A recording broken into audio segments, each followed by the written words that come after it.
Hello दोस्तों, स्वागत है हमारे YouTube channel maths by Ashraf Khan में। आज हम लोग प्रश्नावली 8.1 को सॉल्व करेंगे। देखते हैं 8.1 प्रश्नावली में क्या कह रहा है। 8.1 प्रश्नावली को हल करने से पहले जो कि आपका टॉपिक का मैं आपको नाम बता दे रहा हूँ, जिसका नाम है हम लोग बोलते हैं ट्रिग्नोमेट्रिक, त्रिकोणमिति का परिचय।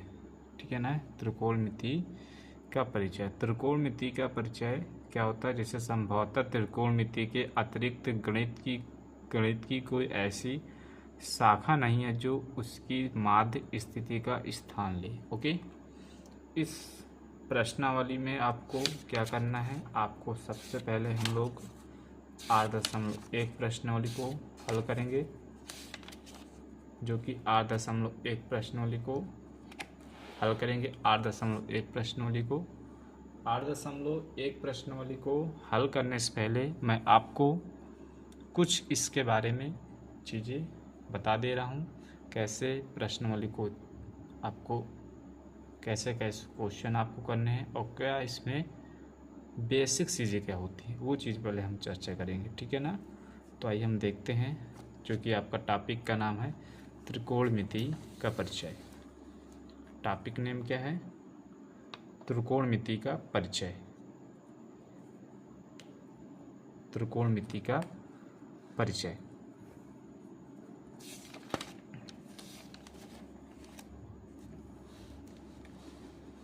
त्रिकोणमिति का परिचय, जिसका नाम है ट्रिग्नोमेट्रिक।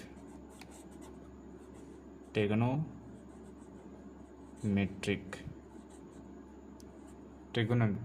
ओके,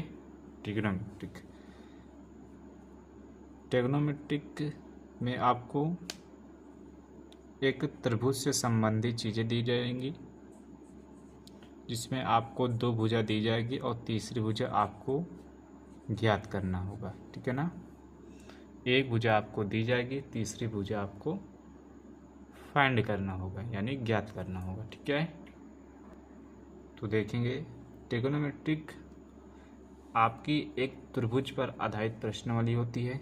किस पर बोलेंगे? त्रिभुज पर आधारित एक प्रश्नावली है। जैसे मान लो मैंने आपको कोई त्रिभुज दे दिया। ओके, आपको मैंने कोई त्रिभुज दिया, ये आपका कोई त्रिभुज है, कुछ इस प्रकार का है।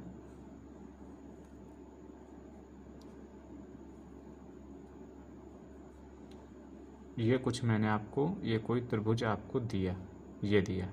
ओके, जिसमें इसको मान लो ये ए है, ये बी है, ये आपका सी है। Okay, A B C. Okay, ये आपका कोई त्रिभुज हो गया।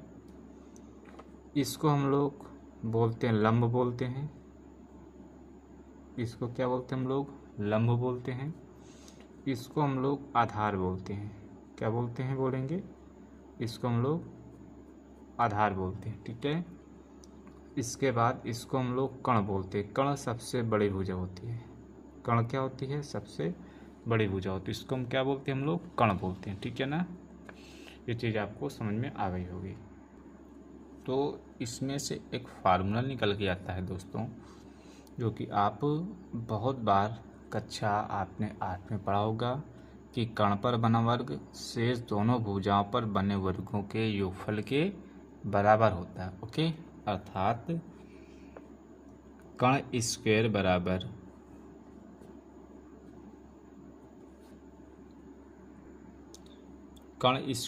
होता है लंब स्क्वायर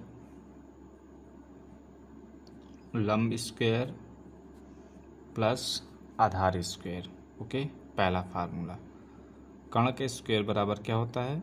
लंब स्क्वायर प्लस आधार स्क्वायर होता है। ओके, तो ये आपका एक फार्मूला यहाँ से फाइंड होता है कि कण पर बना वर्ग शेष दोनों भुजाओं पर बने वर्गों के योगफल के बराबर होता है, अर्थात कण का स्क्वायर बराबर लंब स्क्वायर प्लस आधार स्क्वायर। ओके, ये आपका फार्मूला होता है, उसको याद रखेंगे। इसके बाद पहली बात तो ये हो गई आपकी। दूसरी बात होते इसमें ट्रिग्नोमेट्रिक रेशियो होते हैं, ट्रिग्नोमेट्रिक रेशियो।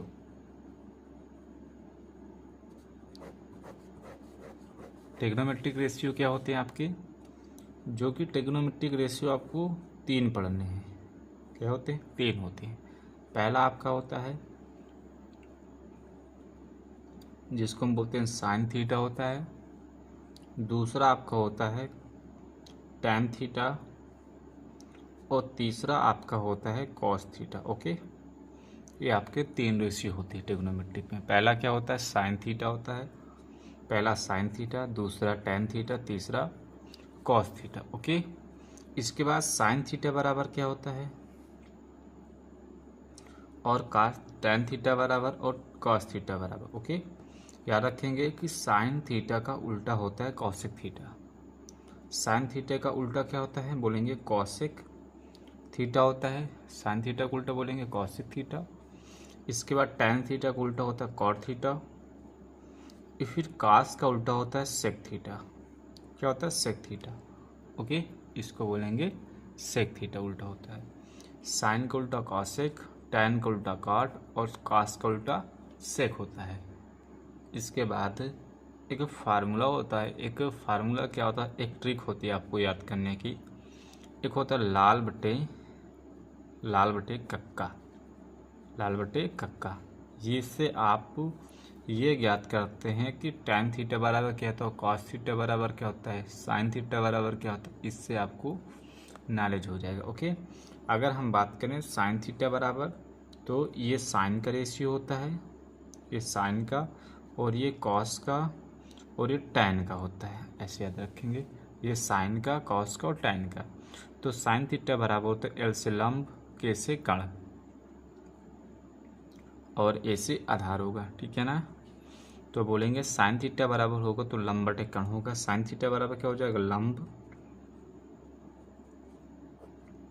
बटे कण हो जाएगा, लंब बटे कण हो जाएगा साइन थीटा बराबर। इसी तरह जब साइन का उल्टा कॉस होता है, साइन का उल्टा कॉसेक थीटा होता है, तो इसका उल्टा कर देंगे तो कॉसेक की वैल्यू हो जाएगी।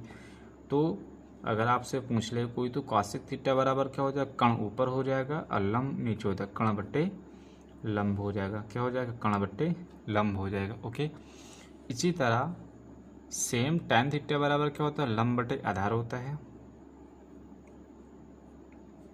टैन थीटा बराबर लंब बटे आधार होगा, लंब बटे आधार होगा। टैन थीटा बराबर क्या होगा? टैन थीटा बराबर होगा लंब बटे आधार। इस तरह काट थीटा बराबर क्या हो जाएगा? जब आपको पता है साइन का टैन का उल्टा काट, उसका उल्टा कर देंगे, यदि अर्थात आधार ऊपर हो जाएगा और कण लंब क्या हो जाएगा? नीचे। तो काट थीटा बराबर क्या हो जाएगा? आधार बटे कण हो जाएगा। ठीक है ना? सेम इसी तरह आप कॉसेक थीटा में करते हैं। किस में करेंगे हम लोग? कॉसेक थीटा में। अब आपको पता होगा कॉसेक थीटा बराबर क्या होता है? आधार बटे कण होता है। कॉसेक थीटा बराबर क्या होता है? आधार बटे कण होता है। कॉसेक थीटा बराबर आधार बटे, कॉस थीटा बराबर आधार बटे कण होता है। ठीक है ना? इसी तरह अब आप लोग इसकी निकाल सकते हैं वैल्यू सेक थीटा। इसका उल्टा करेंगे, कण ऊपर हो जाएगा और आधार नीचे हो जाएगा। कॉस सेक थीटा बराबर क्या हो जाएगा? कण बटे आधार हो जाएगा। ओके, तो ये आपकी बेसिक चीज़ें आपको बता रहा हूँ मैं, ये आपकी बेसिक चीज़ है। ठीक है ना? तो इसी तरह हम लोग याद रखेंगे साइन का उल्टा कॉसेक, टैन का उल्टा कॉट और कॉस का उल्टा सेक थीटा होता है। इसी तरह याद रखेंगे साइन थीटा बराबर क्या होता है? लंब बटे कण होता है। जब साइन का उल्टा कॉसेक होता है तो कॉसेक में क्या हो जाएगा? कण बटे लंब हो जाएगा, उल्टा कर देंगे। इस तरह आपको पता है टैन थीटा बराबर टैन का उल्टा काट होता है, और टैन थीटा बराबर क्या होता है? लंब बटे बोलेंगे आधार होता है। इस तरह काट की वैल्यू क्या हो जाएगी? आधार ऊपर हो जाएगा और लंब नीचे हो जाएगा, तो आधार बटे लंब हो जाएगा। इसी तरह कॉस थीटा बराबर क्या होता है? आधार बटे कण होता है, तो सेक थीटा बराबर कण बटे आधार हो जाएगा। ठीक है ना? उल्टा करना है। ये आपकी बेसिक चीज़ें हैं। ठीक है ना? इसको आप लोग याद रखेंगे। आई होप आपको मेरी वीडियो अच्छी लगी हो। तो मेरी वीडियो अच्छी लगी तो मेरे चैनल को सब्सक्राइब करें और लाइक करें वीडियो को। अगर नोटिफिकेशन को ऑल भी कर दें। इसके बाद नेक्स्ट क्लास में हम लोग अब 8.1 प्रश्नावली को सॉल्व करेंगे।